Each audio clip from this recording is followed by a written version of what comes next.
it. And then the last question they always ask is, how much will it cost? Yeah. So that's why people always start with by looking at your photos or looking at your floor plans. They want to look at your videos of your finished product, because they can't visualize what their home will look like.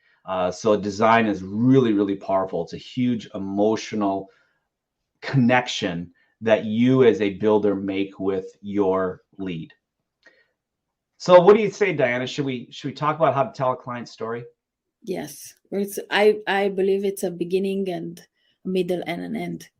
Exactly. Just like we're going to create a great movie, we got to write that script, which is the ultimate. How are we going to tell the story to the audience in order to keep them compelled and emotionally attached to the story? So there are really three parts to the story. So the first part we will begin with is the problem.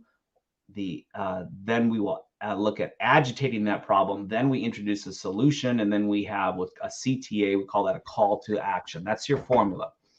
So telling one of your client's story is you always start with where were they? So this is before the build. That's the problem. The agitation would come from what were they unable to do because they didn't have a home that met the needs of their lifestyle. You, as the builder, are the solution. Okay, so that's, you came in and said, well, we can do this. So if you're remodeling at home, you say, this is how we repurpose the space. Maybe you added an addition. If you're building a home, you'll talk about the floor plan they selected, or the custom design process that you went through to create that space that's going to be a perfect fit for their lifestyle. And then the last thing is the call to action. That's what most builders forget, is you need to tell the lead at this point what you want them to do. Because what you're doing through this formula is you're getting the lead to say, wow, this person had the same problems that I do. Okay, so they're going to become aware. And then when you agitate the problems, then that creates that real emotional attachment. So now they're aware that you can help people just like them. Those people had some of the same agitations that you did.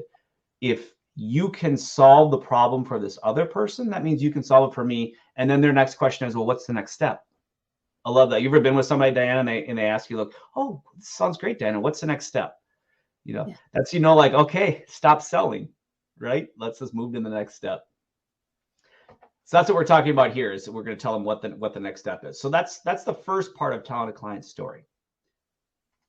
The second part is visuals.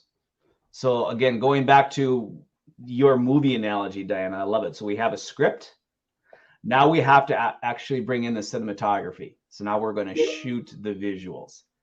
So videos work the best. Those are the best. But you can also tell a story using photos. But if you're going to use photos, just make sure they are professional. Any thoughts here, Diana?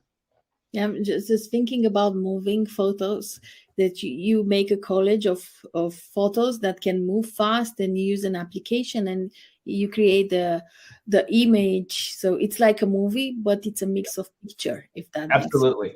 And usually and you can do that too if you don't have a video of your clients or of their space, but you have some still photos. You can create a movie. You can put some text on it, do transitions, fade in, fade out, and also do a musical background.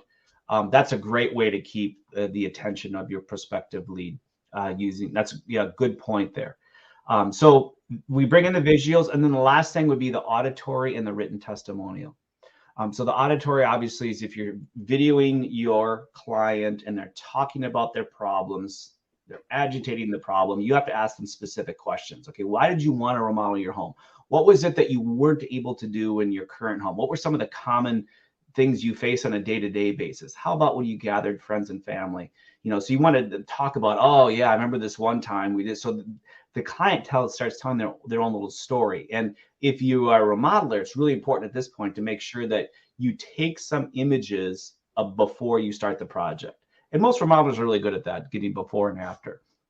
If you're a home builder, what you would do is you would maybe show the floor plan and some of the things that you designed that are going to help solve those problems. But if you can't get auditory, then you go to written testimonial. So that's just simply asking some questions of your buyers and writing out their story for them.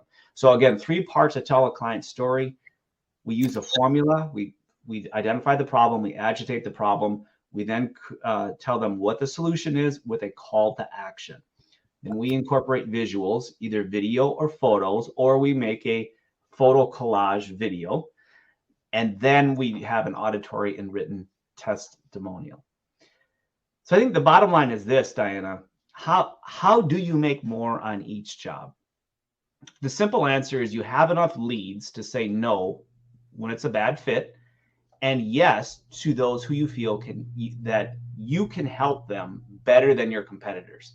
That's when they're going to pay you more, because they feel like you can help them better. So again, only about 13% of all new home and remodeling buyers out there will make a decision purely on price. So that means you have 87% of the market who are willing to pay more money to get the right builder or the right remodeler to solve their housing issues.